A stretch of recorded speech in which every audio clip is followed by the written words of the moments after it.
Di dalam nama Tuhan Yesus, kami siap diberkati dengan firman Tuhan. Amin. Shalom, good morning. Saudara, saya ajak semua kita sama-sama untuk memberi waktu mendengarkan firman Allah. Tema hari ini adalah, apakah responmu ketika menghadapi masalah? Apakah responmu ketika menghadapi tekanan hidup? Apakah responmu ketika engkau dalam penderitaan? Apakah responmu ketika engkau dalam kesulitan? Sangat penting setiap kita belajar meresponi yang benar. Kita tidak bisa mengatur pendapat orang tentang kita. Kita tidak bisa mengatur mulut orang bicara apa tentang kita. Kita tidak bisa mengatur perbuatan orang kepada kita. Yang bisa kita lakukan adalah kita bisa mengatur respon kita kepada orang yang tidak baik kepada kita. Kita bisa mengatur respon kita kepada orang yang memfitnah kita, menggosip kita. Respon kita menentukan langkah hidup kita. Respon kita menentukan keberhasilan kita. Respon kita menentukan jalan-jalan hidup kita. Dalam hidup ini ada namanya persoalan uncontrol. Ada persoalan yang bisa kita kontrol, ada yang bisa kita kendalikan, ada yang tidak bisa kita kendalikan. Kita tidak bisa mengendalikan masa lalu kita lagi, tapi kita bisa meresponinya dengan benar dengan apa yang terjadi masa lalu kita. Kita tidak bisa mengendalikan orang, tapi kita bisa mengendalikan respon kita kepada orang yang tidak suka kepada kita. Kita tidak bisa tahu apa yang terjadi bulan depan, tahun depan, apakah gempa, apakah ada tsunami, kita nggak tahu. Tapi kita bisa meresponinya dengan baik, mempersiapkan diri. Oleh karena itu saya mengajak setiap saudara dan saya belajar meresponi setiap keadaan penderitaanmu, kesusahanmu, masalah hidupmu. Nah, di dalam slide yang saya sampaikan di depan, bahwa ada 4 jenis orang meresponi masalah. Pada menara doa pagi yang kemarin saya sampaikan adalah bahwa menurut WHO, kesehatan mental salah satu itu ukurannya adalah bagaimana dia dapat meresponi masalah dengan benar sesuai dengan proporsionalnya. Bagaimana meresponi tekanan hidup. Bagaimana dia berkontribusi, bermanfaat dalam komunitas, dalam pekerjaannya. Menyadari potensi hidupnya. Saudara yang saya kasihi, dalam kitab Amsal 24 ayat 10 juga berkata, Amsal 24 ayat 10 dikatakan adalah bahwa melihat kekuatan iman seseorang saat dia menghadapi kesukaran hidup.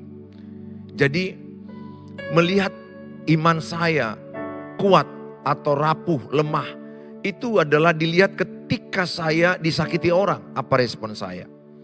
Ketika orang berbuat fitnah, gosip yang tidak baik kepada saya, apa respon saya. Ketika saya kehilangan, apa respon saya.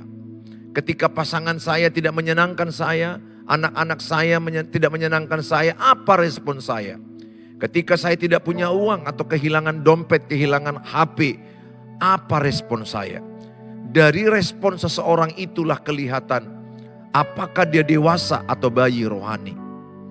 Belum tentu pendeta lebih dewasa rohani. Banyak pendeta yang mudah marah, mudah meledak, bahkan bisa memukul. Banyak, tidak sedikit pendeta yang temperamen. Jadi itu bukan ukuran kedewasaan. Kedewasaan salah satu ukurannya adalah sejauh mana kita mampu mengelola amarah. Kedewasaan seorang pemimpin diukur kemampuan mengelola emosi, kemampuan mengelola amarah. Bisa aja kita nggak cocok dengan A, B, C, peristiwa-peristiwa banyak hal. Tetapi kalau kita meresponinya dengan tenang, tetap tegas, pemimpin harus tegas. Tetapi menyampaikannya dengan tenang, tutur kata yang baik, yang sopan, sesuai dengan firman Allah. Menyampaikan dengan penuh kasih Kristus, tetapi tidak menghilangkan ketegasan. Karena pemimpin juga perlu tegas untuk menyampaikan apa yang harus dikerjakan bawahannya. Seorang ayah ibu juga perlu tegas kepada anak-anaknya. Sehingga anak-anak tahu jam berapa pulang, jam berapa dia harus bermain HP. Bagi anak-anak SD dibatasin. Saudara yang saya kasihi, 4 jenis orang meresponi masalah ini tidak terlepas daripada peristiwa-peristiwa yang terjadi masa lalunya. Tepatnya bahwa seorang anak itu dibentuk kemampuan meresponi masalah di keluarga. Kemampuan seorang anak membangun hubungan dengan orang lain sangat ditentukan dari keluarga. Start from home. Dimulai dari rumah. Everything start from home. Segala sesuatu dimulai dari rumah. Kalau rumah benar mengajarkan hubungan, maka dia akan membangun hubungan yang benar di luar sana. Ada banyak orang bermasalah dengan membangun hubungan. Kenapa? Karena masa kecil dia banyak terluka, disakiti, dibandingkan, dikurung kamar mandi, tidak diakui anak, diusir, dibentak di depan teman-temannya. Sehingga di alam bawah sadar anak-anak itu menerima pesan-pesan negatif, pesan-pesan buruk, trauma yang mengakibatkan dia tumbuh dengan tidak memiliki emosi yang sehat, tidak memiliki jiwa yang utuh. Kita akan lihat peristiwa-peristiwa masa lalu itu sangat berpengaruh kepada anak-anak saudara. Sehingga pesan saya kepada Bapak Ibu, ayo kejar ketertinggalanmu. Lihat anggota keluargamu apakah sehat mentalnya. Lihat bagaimana dia meresponi masalah. Yang pertama, ada orang meresponi masalah itu tipenya fight. F1 fight, meresponi dengan menyerang. Fighting, bawaannya mau bertengkar, bawaannya mau berkelahi. Kalau saudara lihat banyak anak-anak tawuran, itu orang-orang fight. Banyak anak-anak yang anarkis, itu adalah orang-orang yang terlahir dari keluarga yang keras. Didikan orang tua yang keras.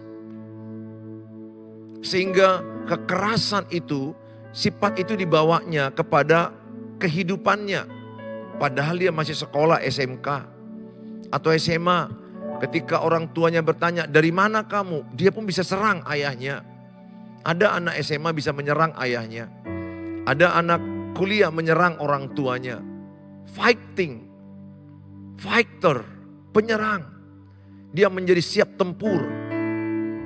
Kita bisa lihat orang ini ada di mana-mana. Kalau kita lihat ada anggota dewan pukul meja, banting. Itu ciri fight. Kemudian kita lihat ada suami istri bisa tunjuk-tunjuk mata kepada suaminya. Istri tunjuk mata kepada suami. Suami juga tunjuk mata kepada istri. Menyerang, fighting. Mereka saling menyalahkan, kau yang salah, kau yang salah. Istrinya bilang, kau pun salah, kau pun salah. Bahkan mereka bisa lempar benda, bahkan bisa melakukan pukulan fisik. Enggak sedikit suami memukul istri. Ada juga istri yang memukul suami. Enggak sedikit orang tua yang pukul anak, tipe menyerang. Lihat anak-anakmu akan menyerang adiknya. Yang paling besar menyerang yang paling kecil. Yang paling kecil akan menyerang kucing. Kucing akan menyerang tikus, tikus akan menyerang kecoa. Sehingga di rumahmu itu adalah tipe yang tipe fight. Padahal Matius 5 ayat 9 dikatakan, berbahagialah mereka yang membawa damai sejahtera karena mereka disebut anak-anak Allah. Jadi ciri anak-anak Allah itu sebenarnya paling utama kehadiran anak Allah itu membawa peace, membawa damai sejahtera. Dari wajah, tutur kata, ide. Tidak sedikit kita menjumpai orang yang tipe fight. Kenapa dia fight? Karena dia terluka. Lukanya belum sembuh. Matius katakan, apa yang keluar dari mulut keluar dari hati. Kalau hatiku penuh dengan luka, maka kata-kataku akan melukai. Kalau hatiku penuh sakit, kata-kataku menyakiti. Jadi kita melihat orang sebenarnya mengenalinya gak sulit. Lihat ketika dia marah, itulah aslinya. Keluar kata-kata yang menyakiti. Karena sakit masa lalu gak beres. Dia tidak berdamai dengan masa lalunya. Dia gak berdamai dengan peristiwa masa SD. TK, SMP, disakiti, terkenang di memori alam bawah sadar. Sehingga satu waktu ketika dia menikah, istrinya menyakiti dia, maka dia tipe fight, menyerang istri, pukul istri, bentak istri, bully istri. Kasihan, seorang perempuan menikah dengan laki-laki yang penuh luka di hatinya, pasti dia akan melukai. Pasti dia akan melukai. Siapakah yang dilukainya? Yang pertama, yang paling dekat dengan dia, istri. Sebaliknya juga, kasihan suami yang menikah dengan istri penuh luka. Pada masa kecilnya dia dikurung di kamar mandi, tidak diakui anak, dia trauma dengan percintaan, diputuskan berkali-kali, dibully oleh guru, oleh teman-teman sekolah, orang tua membanding-bandingkan dia. Dan dia termasuk orang yang tertolak, yang harusnya diharapkan laki-laki yang lahir perempuan. Sehingga muncul perempuan yang arahnya ke tomboy, ke laki-lakian. Sebaliknya juga ada laki-laki kewanitaan. Ini kan faktor jiwa yang rusak. Jiwa yang terluka sehingga lahir ada orang jadi gay. Gak ada orang yang lahir dikasih Tuhan jadi gay. Itu bukan dari Tuhan. Itu jiwa yang terluka. Salah tumbuh kembangnya. Di keluarga yang salah membesarkannya. Pesan saya sebagai hamba Tuhan. Kejar ketertinggalan. Lihat anakmu. Apakah ada anakmu tipe F1? Fight. Sedikit dinasehati apa? Marah. Anak gadismu kau nasihati. Ibu bapak nasihati dia marah. Dia banting pintu. Berteriak. Pukul meja. Lempar benda. Ada orang lempar handphonenya sendiri. Karena dia gak sadar lagi. Emosi gak terkendali. Saudara, ini banyak terjadi. Orang yang tipe fight. Saya berdoa, saudara lepaskan pengampunan masa lalu. Berdamai dengan masa lalumu. Supaya tidak ada di posisi fight F1. Sehingga kalau ada pun yang menyerangmu, engkau meresponinya dengan baik. Dengan tenang. Alkitab bilang, kuasailah dirimu, jadilah tenang. Supaya engkau dapat berdoa. Sehingga engkau bisa mudah menguasai dirimu terhadap serangan-serangan. Atau kata-kata orang yang tidak menyenangkan. Kata-kata orang ini kan kadang-kadang toksik, racun. Kenapa dia beracun? Karena dalam hatinya banyak luka, banyak kecewa. Sehingga dia meracuni orang lain, mencemari orang lain. Lepaskan. Bagaimana caranya kita tidak ada di posisi fight ini, gak suka menyerang. Ajari anak-anakmu atau dirimu berdamai dengan cerita luka masa lalu.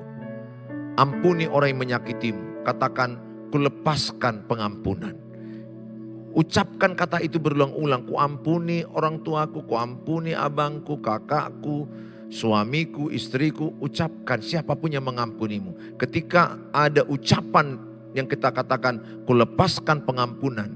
Maka ada kesembuhan demi kesembuhan dalam hatimu. Sehingga engkau tidak boleh lagi hidup dengan masa lalumu yang tersakiti itu. Ada namanya inner child. Inner child artinya saya usia 54 tahun sekarang. Tapi dalam diriku ada Suheri yang 10 tahun. Di mana 10 tahun itu aku dilukai, dikecewakan. Dan aku belum berdamai dengan cerita itu. Katakanlah saya dikurung di kamar. Saya tidak dikasih keluar, lampu mati, makan juga telat. Saya trauma, saya dendam, saya marah pada waktu itu dengan peristiwa itu. Dan terjadi di usiaku 10 tahun. Kalau aku tidak berdamai, aku tidak mengampuni siapapun yang melakukan itu. Peristiwa buruk di umur 10 tahun. Maka Suheri yang 10 tahun itu ada di Suheri 54 tahun. Makanya kita jumpai ada orang yang dewasa usianya, banyak umurnya tapi tidak dewasa. Sifatnya kekanak-kanakan. Kan kekanak-kanakan itu kalau seorang suami bully istri, suami kata-katanya toksik sama istri, bahkan pukul kepala istrinya, sepak. Dia belum selesaikan masa lalunya. inner child-nya masih ada dalam tubuhnya yang 54 tahun. Kalau 54 tahun, saya bersyukur saya sudah menyelesaikan hal yang terjadi di masa lalu. Dengan cara apa? Aku berdamai dengan masa lalu. Aku lepaskan pengampunan dengan orang yang pernah menyakiti saya. Saya minta kasih karunia Tuhan memampukan aku melupakan dan menyelesaikan dengan berdamai dengan masa lalu. Mengampuni. Ini penting sekali. Mengampuni itu cara yang terbaik untuk menyembuhkan luka-luka batin di hati kita. Yang kedua, ada orang, kita lihat di sini tipe flight. Kalau ada masalah atau ada tekanan hidup, dia menghindar dari tekanan hidup. Dia nggak mau menghadapi masalah hidup. Cenderung dia lari dari persoalan, flight. Ini juga adalah orang-orang yang trauma menghadapi masalah-masalah. Sehingga dia ketakutan menghadapi masalah. Dia nggak berani bertanggung jawab menghadapi persoalan. Padahal masalah itu harus dipertanggungjawabkan. Masalah itu harus dihadapi. Nggak bisa kita lari. Ada suami yang lari dengan perempuan lain. Ada istri yang lari dengan suami lain. Ada orang yang lari ketika ada persoalan. Banyak masalah ini terjadi. Bertengkar suami istri, suaminya lari. Saya pernah di F1, saya pernah di F2, saya pernah fight, saya pernah flight, pernah alumni. Udah lama saya nggak lakukan itu lagi. Karena aku tahu itu tidak benar. Apapun masalah, saya tidak boleh lari, saya harus hadapi. Bertanggung jawab, responsibility. Tapi ada banyak orang ketika ada masalah buang badan, lari. Berani menikah tapi nggak berani bertanggung jawab menghadapi masalah. Jelas dalam pernikahan itu banyak persoalan. Harus dihadapi. Kalau istri saudara mungkin tidak menyenangkan hati, saudara harus tetap hadapi. Mungkin istri merepet, marah-marah. Tetap hadapi. Itu udah pilihanmu. Berani memilih istri, berani menerima resiko. Berani mencintai seseorang, berani terima resiko. Makanya saya anjurkan sama anak muda, anak gadis, menikah dengan orang bertanggung jawab, responsibility. Nggak boleh lari dari tanggung jawab. Banyak orang nggak mau bertanggung jawab. Kalau saya menikah dengan istri saya, kan saya yang memilih dia.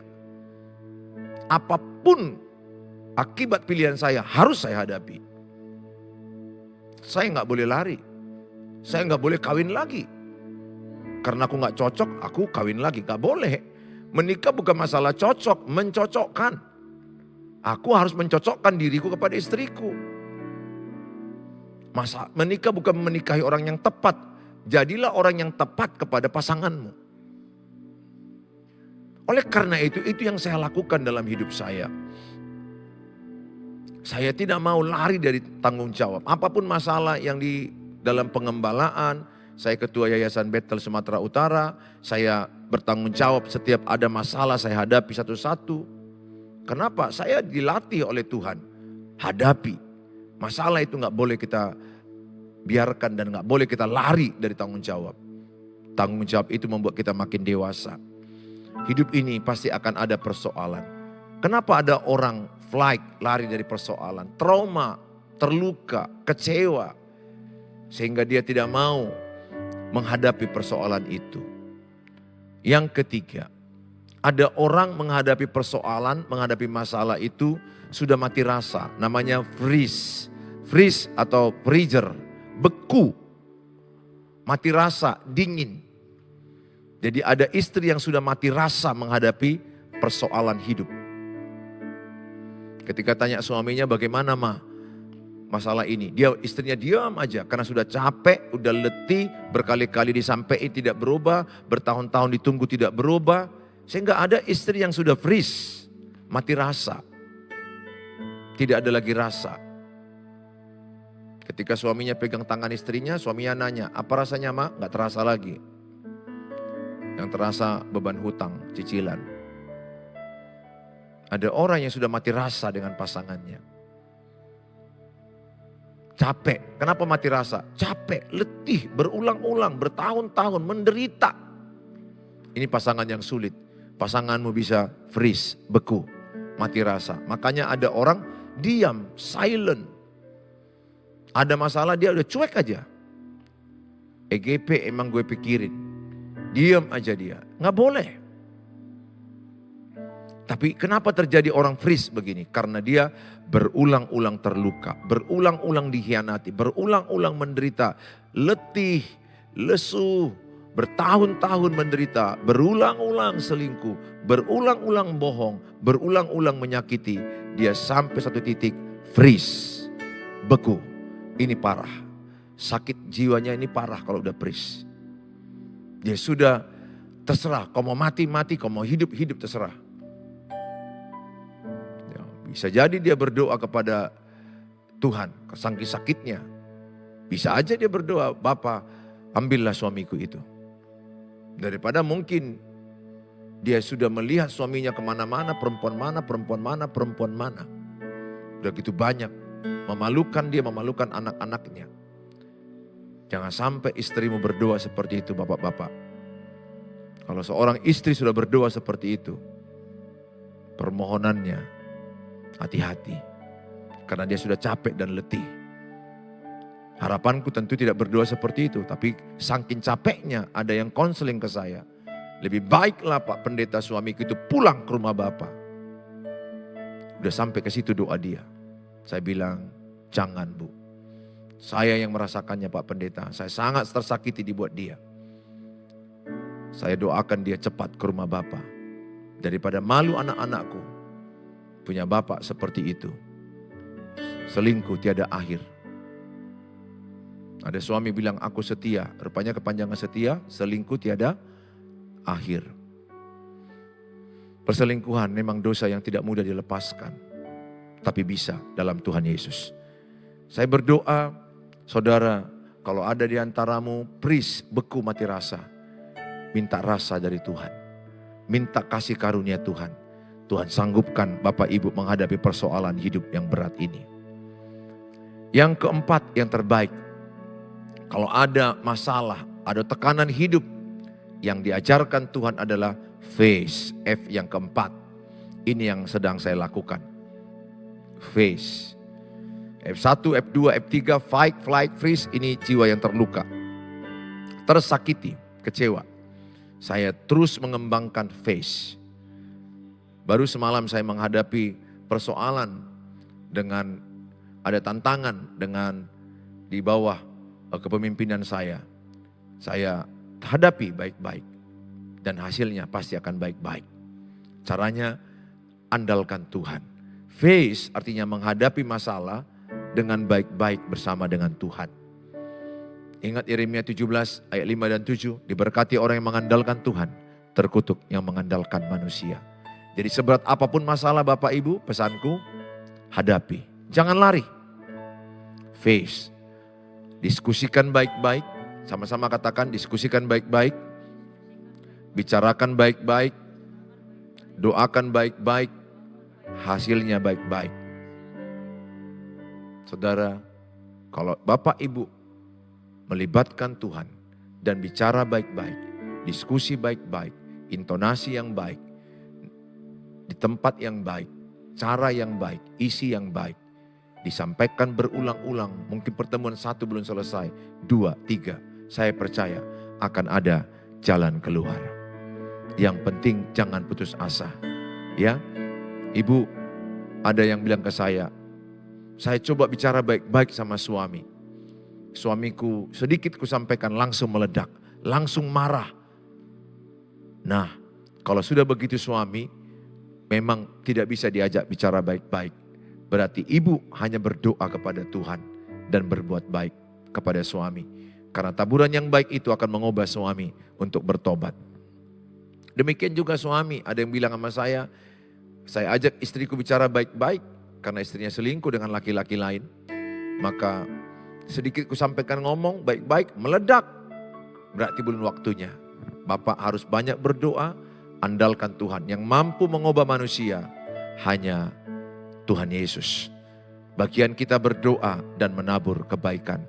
Pengkhotbah 3:11 berkata, semua indah pada waktunya. Tuhan Yesus memberkati kita semuanya. Belajarlah F4, face, hadapi baik-baik, bicarakan baik-baik, diskusi baik-baik, doakan baik-baik, hasilnya akan baik-baik. Coba lihat anggota keluargamu, apakah ada fight, apakah ada tipe menyerang, apakah ada yang lari, flight, kalau dinasihati lari, apakah ada anak-anakmu tipe freeze, udah beku, mati rasa. Mendam aja. Ingat ibu-ibu, bapak-bapak, orang yang memendam, yang freeze, bisa mati bunuh diri. Bisa mati bunuh diri. Jangan pendam. Jangan biarkan anakmu memendam cerita yang menyakiti dia, yang menekan dia. Mana tahu di sekolah ada dibully. Ada anak dibully di sekolahnya. Dan dia mati bunuh diri gantung. Anak SMP. Hati-hati ibu. Bully itu berbahaya. Kalau ada anak bapak, anak ibu yang freeze, mati rasa. Dia silent, diam aja. Bawaannya diam aja. Dia nggak normal, itu maksud saya. Kayak mana masalahmu? Diam aja. Ditanya besoknya lagi, bagaimana perkembangan? Diam aja, hati-hati. Ini bisa lari kepada stres, depresi, skizofrenia, halusinasi. Dia melihat-lihat, dia mendengar-dengar, ada halu, ada ilusinasi. Dan dia bisa mendengar bisikan-bisikan, lompat dari gedung tinggi, melompat dia. Itu bisikan iblis dan dia bisa mati, bunuh diri. Kenapa? Karena dia memendam cerita yang pahit dalam hidupnya. Kasih waktu dengan anak-anak. Ketika jalan-jalan, biarkan anak-anak cerita, lepas apa yang mereka alami, suka dan duka. Itulah keluarga, tertawa sama, menangis bersama. Tuhan Yesus memberkati kita, mari kita berdoa. Bapa di sorga, dalam nama Tuhan Yesus, kami bersyukur buat firman Allah yang mengajari kami, supaya kami meresponi masalah dengan benar. Bagaimanapun keadaan masa kecil kami, bagaimanapun ke masa lalu kami, bagaimanapun kami dibesarkan, kami mau berdamai dengan masa lalu kami. Kami mau mengampuni rasa sakit di masa lalu kami, kecewa di masa lalu kami. Kami mau hati kami bersih dari sakit hati. Kami lepaskan pengampunan kepada orang yang pernah melukai kami, kepada orang yang pernah menyakiti kami. Hati kami pulih, hati kami sembuh. Hati kami penuh dengan kasih Kristus. Terima kasih Bapa, biarlah firman ini menjadi kehidupan dalam kehidupan kami dan bisa kami lakukan. Semua umat-Mu, anak-anak-Mu yang menyaksikan tayangan ini, berkatilah. Pulihkanlah hati mereka. Pulihkanlah jiwa yang terluka, mental yang drop, yang down, angkat kembali. Sehingga mereka yang menyaksikan ini mengalami pemulihan, mengalami kesembuhan, sehingga mereka bisa meresponi masalah dengan baik, meresponi tantangan dengan benar, menghadapi pasangan dengan benar. Mereka sabar, karena kami tidak bisa mengubah pasangan kami, tapi Engkau Tuhan sanggup mengubah pasangan kami. Terima kasih Bapa, inilah firman yang sudah kami dengarkan, biarlah ini menjadi kami lakukan dalam kehidupan kami. Di dalam nama Tuhan Yesus Kristus, kami berdoa. Amin.